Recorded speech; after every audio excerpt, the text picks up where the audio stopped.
We just stepped on their face with a hobnail boot and broke their nose. We just crushed their face. What's up, guys? I'm Tyler, and this is the Glory UGA podcast brought to you by our great friends at MyBookie. Let's go ahead and get it out of the way at the top here. Go ahead, subscribe, like, comment, all that great stuff. Love to hear from you guys. And first off, before we get into the crux of the argument here today on the show, how about them Dogs? SEC champs, baby. First video since the win, so I have to start there. Felt compelled, had to throw it out there. But speaking of last Saturday's SEC championship game, well, as you all well know, the world essentially stopped spinning on its axis for about, 24 minutes? I think that's how long the halftime was on Saturday of the SEC championship game. And all of us Dogs held our collective breaths, just waiting to get the update on Carson Beck's status. It didn't look great, but you're hopeful, crossing your fingers, you don't really know. But fortunately, all of our anxiety, all of our apprehension turned out to be for naught, as redshirt sophomore Gunner Stockton, a Georgia boy, Rabun County, opened the second half as Georgia's starting quarterback in the place of Carson Beck, Georgia's veteran star-ish quarterback, and promptly led the Georgia Bulldogs to an improbable comeback win over the number 2 ranked Texas Longhorns and winning the SEC championship game in the process. But now, with the SEC championship game in the rear view and the college football playoff and most immediately the Sugar Bowl looming ahead here in a couple of weeks, it raises a question that I have gotten quite a bit over the past 3 days. You know, winning the SEC championship, coming off the bench the way that Gunner Stockton did, that's one thing. That's great. But can Georgia really still win 3 consecutive games against the best teams in the country to win its 3rd national championship in 4 years with Gunner Stockton and almost certainly not Carson Beck running the show from the quarterback position? So that is what I want to dive into here today on this podcast, guys. Now, before I actually answer the question, I do feel compelled to throw this out there in the interest of full disclosure. Gotta be real with you guys. I was able, as a lot of you know, if you've been watching the podcast, listening to our podcast, we've been running the podcast for 10 years. If you're just finding us on YouTube, we've been doing this thing for 10 years. You're just now getting the video side of things started over the past 6 months or so. I know, kind of late to the game, but hey, here we are. I hope you guys are enjoying it. But a lot of you know, and if you don't know, I was able to attend one of our fall camp practices during fall camp. And I got home from that practice, immediately got here in this very room, fired up this very mic, and just laid out for everyone everything that I saw, all my observations. And at that time, I voiced concerns. And I talked about a lot of things, but I did voice concerns over what I saw from Gunner Stockton at that practice. And I admitted to you guys that I had questions and honestly kind of some concerns over what I saw that day. Now, I did qualify it by saying, yes, it was just one practice. And when you're at a Georgia practice, if you've ever been to a Georgia practice, you know that it's impossible to take in everything because we are two-spotting and we got stuff going on all over the field, guys. It's a well-oiled machine. It moves fast. You can't watch everything all at once. It's impossible. So I didn't see everything Gunner Stockton did, but when I was watching Gunner Stockton get some reps to the ones, working with the twos, I saw some things that were concerning. It was a small sample size, admittedly, but in my opinion, it was a rough day. I walked out of Sanford Stadium that day saying to myself, man, I'm glad we got Carson this year. I hope to God he doesn't go down, and well, here we are. And I don't know what next year is going to look like. My position was essentially this. I'm not saying that Gunner can't be the guy. That's not what I was saying. My position was, I'm just not convinced he is the guy yet. I need to see more. We just hadn't seen much of him, and what I had seen from him had not given me really anything to believe that, hey, this guy is going to hit the ground running whenever it's his time. The way that Carson Beck did, you think about the 2022 season, we had a lot of opportunities to get him in the game, garbage time. He was running like, a quarter and a half, and we were actually allowing him to run the real offense, and he looked really good. I saw what I need to see from Carson Beck and saw enough of it in 2022 to lead me to believe, as I said coming into last year, hey, we're going to be fine. Carson Beck's going to be awesome for us, and he was. We just haven't had a chance to see that from Gunner. And when I have seen him on the field, whether it's at G-Day, very small sample sizes on the actual field. You talk about the Orange Bowl last year, and then the practice I saw over the summer, I just hadn't seen anything that told me, hey, he's going to be the guy. Like, he is ready right now. So when Gunner came in the game, he obviously had my full support. You got to throw your weight behind the guy. He's one of ours. He's a Georgia guy. And one thing I've also always said about Gunner is I want good things to happen for him, man. He's a Georgia dude. Rabun County, country boy, came to Georgia, had a lot of offers, big-time recruit out of high school. Initially was committed to South Carolina, sure, but ended up with the good guys. And he just, from all accounts, everything I've ever heard about the guy from people I trust in and around the program is that he's just an incredible guy. I think you guys saw it. We'll get to it a little bit later.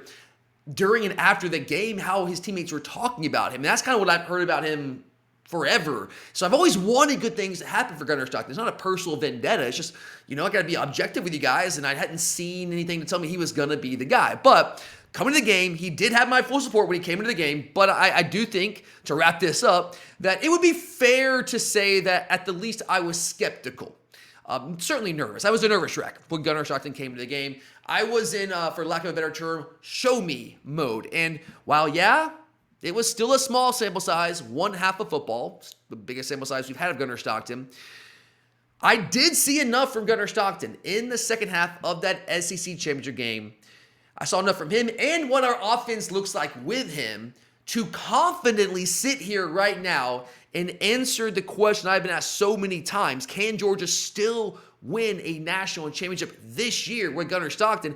I've seen enough to answer that question to the affirmative with a resounding yes. Georgia can absolutely still win the national championship this season with Gunner Stockton. But guys, look, I know this is a Georgia podcast. I'm a Georgia guy. You see what I'm wearing. I don't try to hide that. That's who I am. I bleed red and black, right? But I also try to be objective. And I told you, I was a Gunner skeptic of sorts. I just need to see it. I was saying he couldn't do it, just need to see it. So this is not a blind homer take.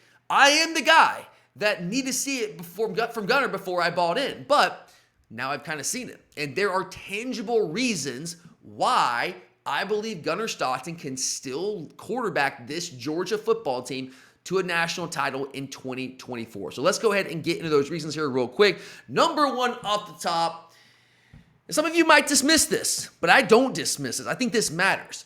This team clearly loves the guy. They believe in Gunner Stockton. I know the kumbaya stuff, for some of you think that it just doesn't matter when you walk between the white lines.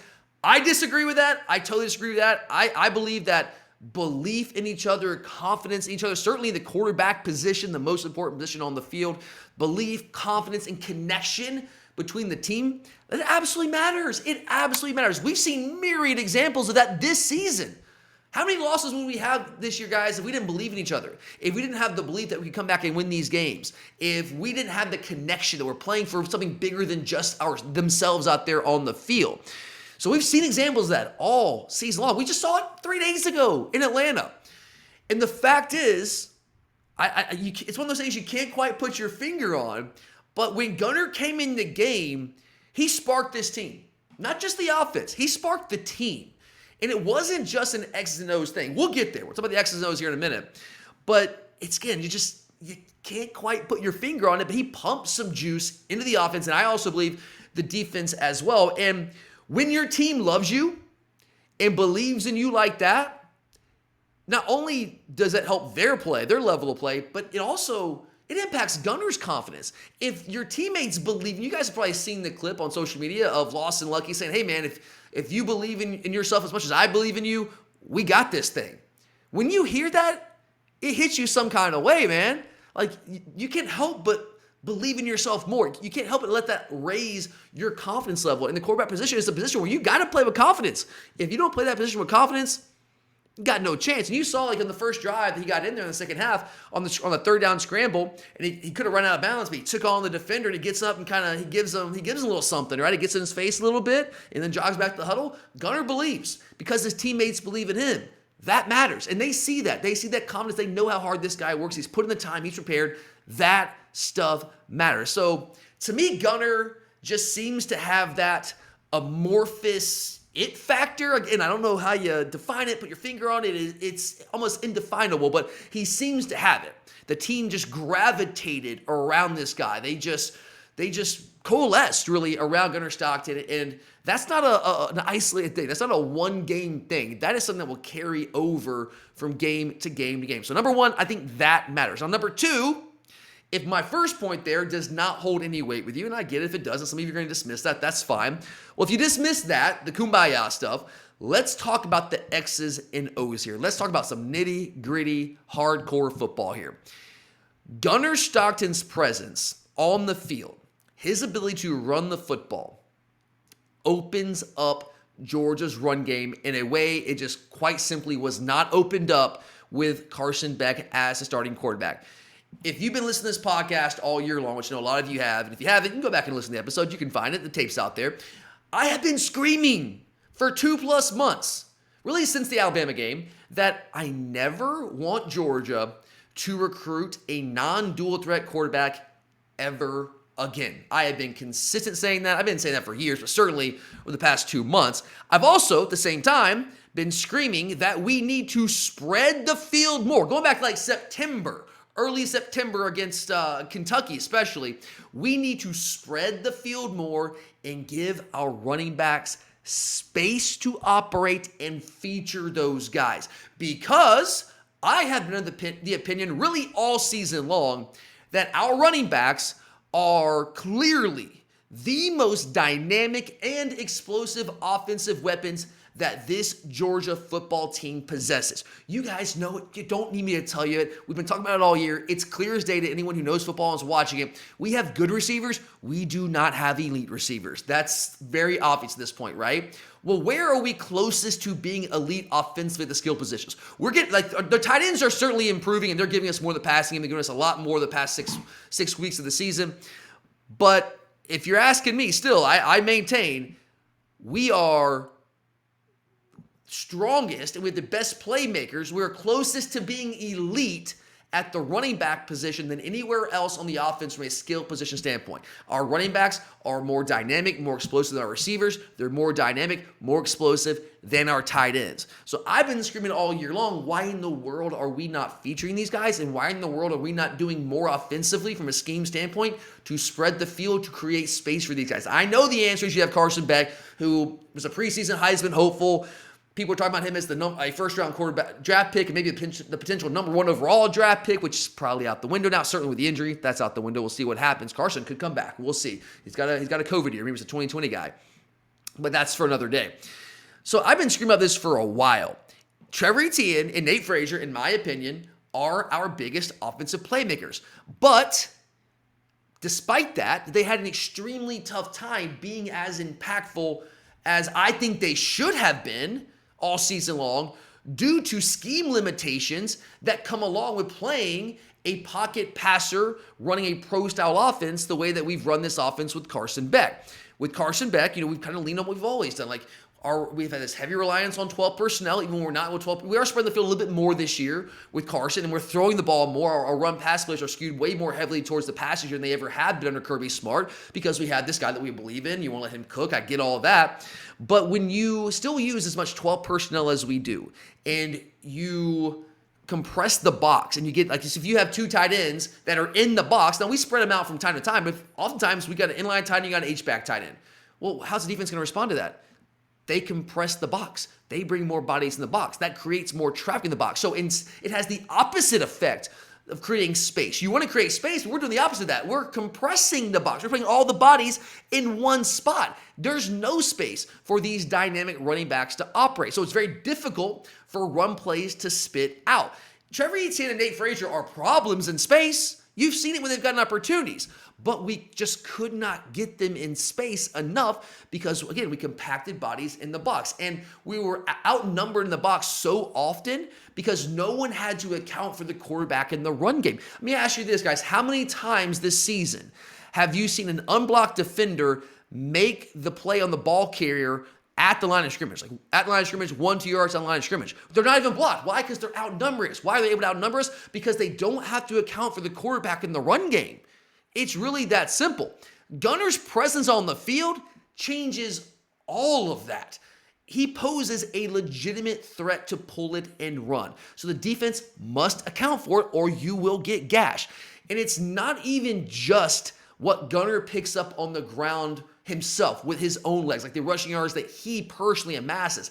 Like that's great, that's awesome, but it's not even just about that. His presence on the field, his ability to run the football opens up space. It opens up running lanes for our backs because we're able to put the defense in more conflict with another threat to actually run the football. It's about how Gunner opens up more space and more opportunities for Trevor Etienne and Nate Frazier, who I again believe are our most dynamic playmakers. Now, it's obvious, well, to me at least, maybe it's not obvious to everyone, to me it is that Gunner is still not the passer Carson is. He's a good passer. Let's not forget that he does hold the Georgia State record for passing yards and total touchdowns. It's not like this guy's a scrub. It's not like he can't throw the football. It's not what I'm suggesting. I'm just simply suggesting that he's not nearly as experienced seeing all the coverages that Carson Beck is seeing, going through progressions, the way that Carson Beck has gone through. I know he can throw the football. I'm not questioning that, but he is not. There's a lot he hasn't seen out there on the field. So running the offense that we ran with Carson, the way that we ran it, leaning so heavily on the pass, if we go out there in the Sugar Bowl against Notre Dame or Indiana and try to run that same offense with Gunner Stockton, everyone on offense should be fired. The entire offensive staff should be fired because that is coaching malpractice. That is just straight up negligence because that's not Gunner's skill set. Again, not saying he can't throw the ball, but that's not what he's best at. Like that's not how you maximize his skill set. Gunner is different. He's got a different skill set than Carson Beck. So you have to understand that going into this game in the Sugar Bowl. But even though he's not the passer Carson is, that's okay because the way I see it, Gunner doesn't have to be the passer that Carson Beck is because with his ability to run the football and how it's going to open up our ground game the way that it did against Texas in the second half, he's going to see far more favorable coverages as defenses have to find ways to take back the numbers advantage in the box that the dual threat quarterback gives us. So they're going to have to start bringing guys into the box. You're going to have to start playing more one high safety looks. So you're going to be playing cover 3, cover 1. If you're playing cover 3, you're bailing at the snap. We saw Gunner be able to just pull it and throw the hitch, right? Throw the quick out route. He can do that. If you're playing man free, man coverage, Gunner's going to find someone. He's good enough to beat man coverage when you don't have to go through progressions. But when you get in third and long and you got a 2 high safety shell and they can get exotic with some corner stuff, cover 7 stuff, do all sorts of you run some combo coverages. He hasn't seen all that stuff in games. He's seen it in practice, but seen in games is different. So those situations, going through all the progression like that, that kind of concerns me. But again, we don't need him to do that. If he can open up the ground game, which we know he can because he already did, then the coverages that he's going to see as a result of that are going to be way more advantageous for him to take advantage of. And by the way, when you run the ball more effectively, we all know play action is also going to be more effective. You can use our tight ends who started to come on. I think we'll be just fine. And think about this, guys. We already have the evidence.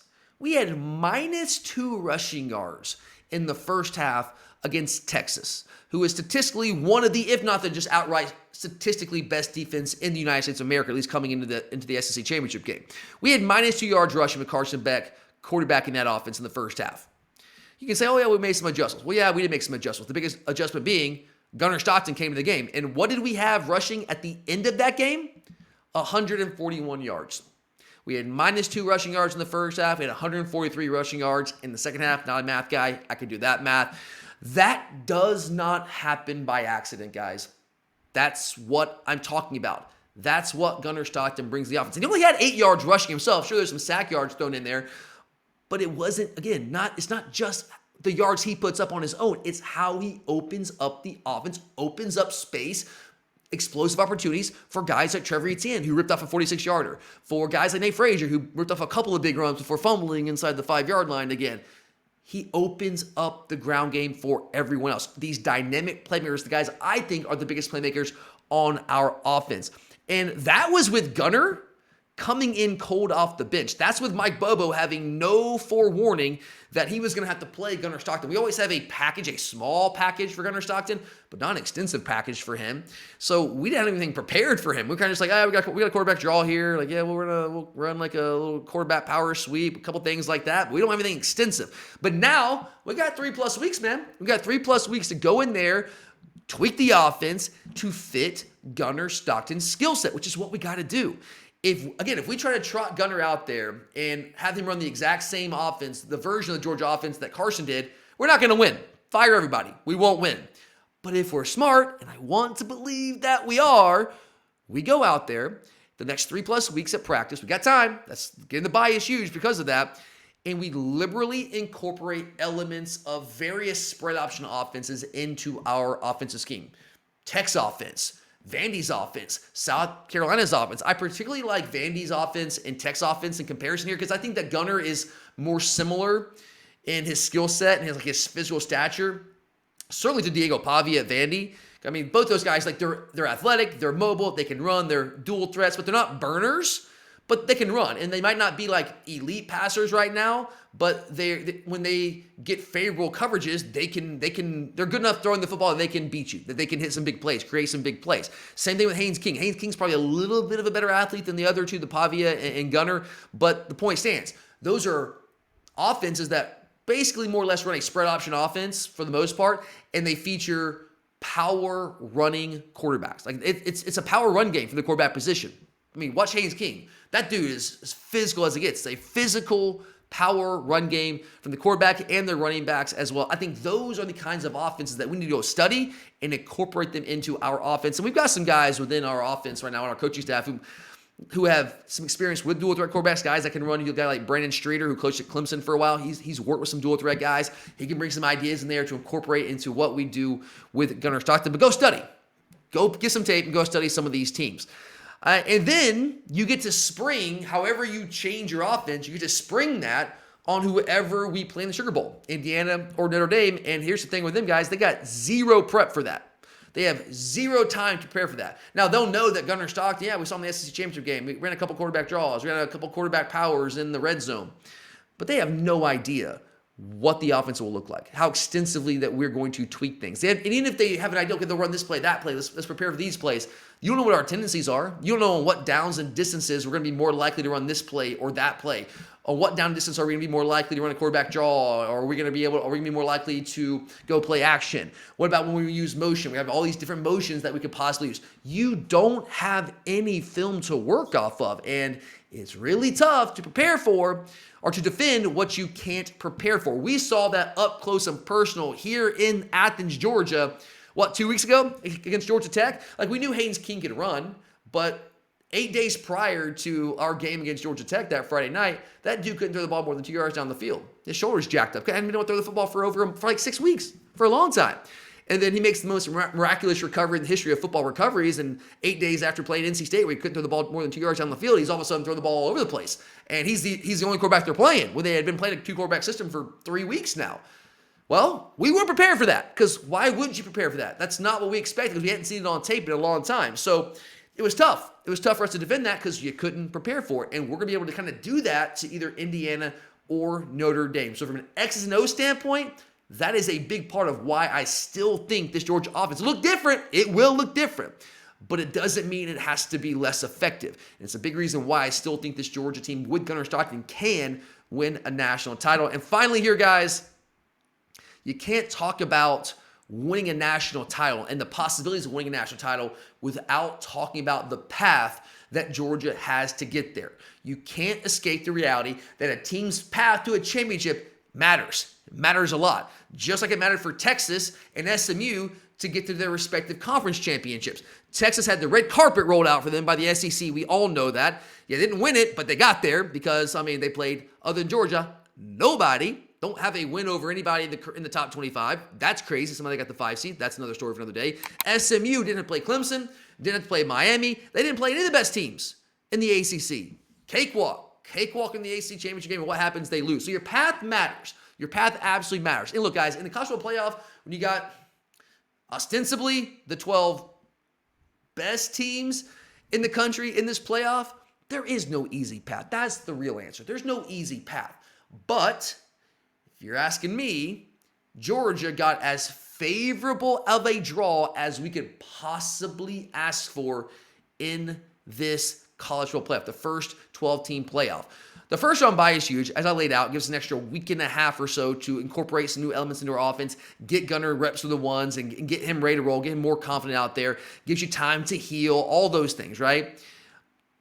But beyond just that, the first round bye is great, and you look at who Georgia has to play, all right? Either Notre Dame or Indiana. Well, if you're asking me, I'd much rather play Notre Dame or Indiana. While they're both good teams, I have respect for both those teams. I recognize that they are good teams. I'm not saying they're trash. They are good teams. They're both very capable of beating Georgia. Want to get that out there. But I'd still rather play them than Ohio State or Tennessee. I just think Ohio State and Tennessee are more talented. Penn State would be the most likely team, in my estimation, that we played in the semifinals if we were fortunate enough to get there. Boise's good. SMU's a good team. They're all good teams. But I'd probably say it's Penn State. Penn State's a worthy opponent, but they're not as talented as Texas. I don't think they're as talented as Clemson, to be quite honest with you. They're just not. They're not as talented as Ohio State. We've already seen that game. They're not as talented as Oregon. We've already seen that game. And if Boise State somehow wins that, Ashton Genty might win the Heisman. Great player, but there's a massive talent discrepancy there, guys. They have not beaten a Power 4 team all year. You're going to beat Georgia, the SEC champ?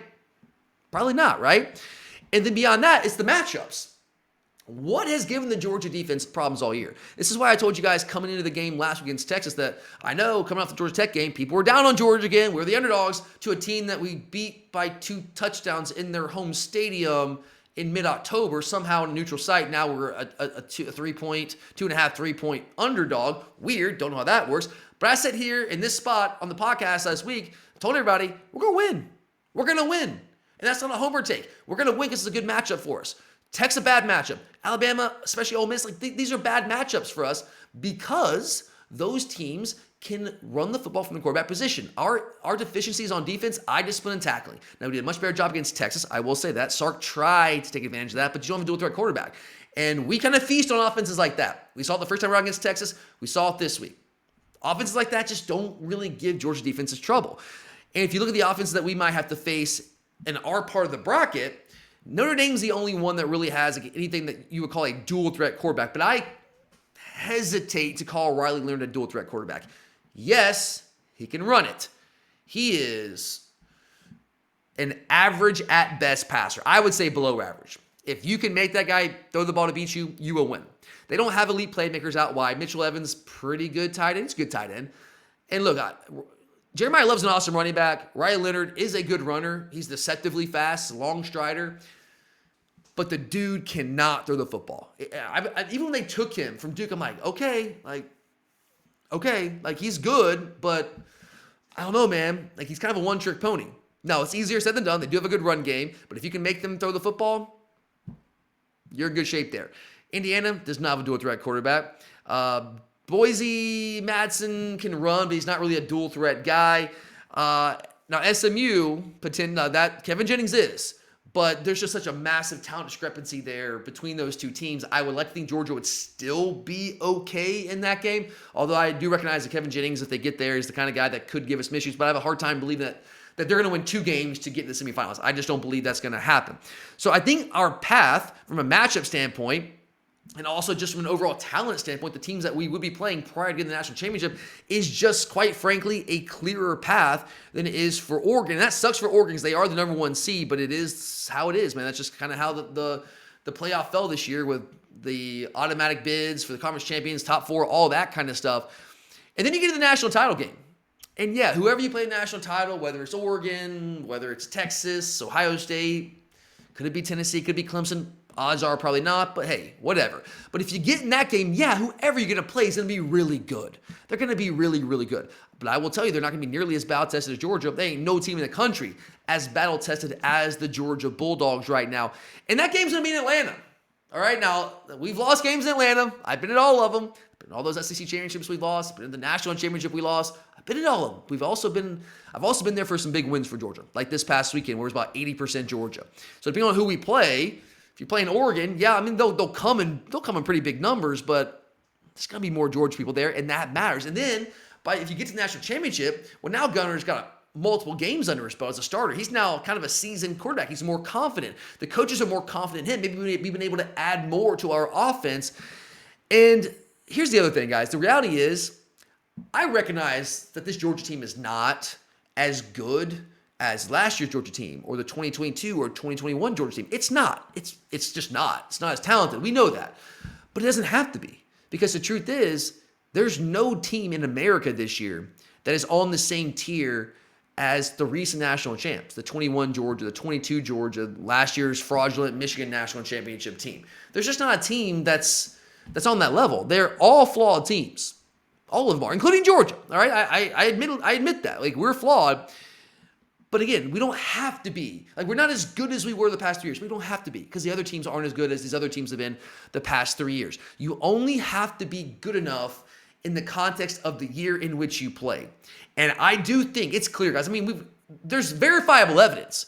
We have proven that we can play at as high of a level as anyone in the country this year, even with Gunner Stockton. We just took down the number 2 team in the country, with statistically probably the best defense in the country, with Gunner Stockton playing the entire second half. And that was with him coming cold off the bench, us not really being able to prepare anything for him to go out there, kind of just going on the fly. So yeah, I do think that Georgia can still win a national title with Gunner Stockton this year. But don't confuse can with will. I'm not sitting here on, December 10th, declaring that Georgia emphatically will win its 3rd national championship in 4 years. All I'm saying, guys, is that Carson Beck's injury and Gunner Stockton's elevation to QB1 does not disqualify Georgia from a chance to win a national title in 2024. And there are legitimate reasons to think, as I laid out for you, that Georgia has as good a shot as anybody in the playoff to win this national title. If you don't believe me, just look at the Vegas odds. They kind of agree with me there. But all right, guys, that's all I got for you today. I want to get on here and answer this question. I answered a bunch more questions on our weekly listener mailbag question on the audio side of things. So make sure, guys, if you enjoyed this episode, go check out the audio side of things. We run 4 episodes a week during the season. We never go dark. We produce episodes all year long for 10 years now. But during the season, it's 4 episodes a week. We just recorded our mailbag episode post-SEC championship game. So my longtime co-host Curtis on there with me. And this is one question that we touched on, but there's a lot more that we talked about as well. So go check that out. Again, if you enjoyed today's episode, please subscribe. We're trying to grow this channel, just getting it started here the past couple months. We greatly appreciate any help there. Subscribe, like, comment. Thank you. Spread the word if you enjoyed it. We appreciate that as well. But thank you. I'm Tyler. And as always, go Dogs. Man, is there going to be some property destroyed tonight. 26-21. Dogs on top.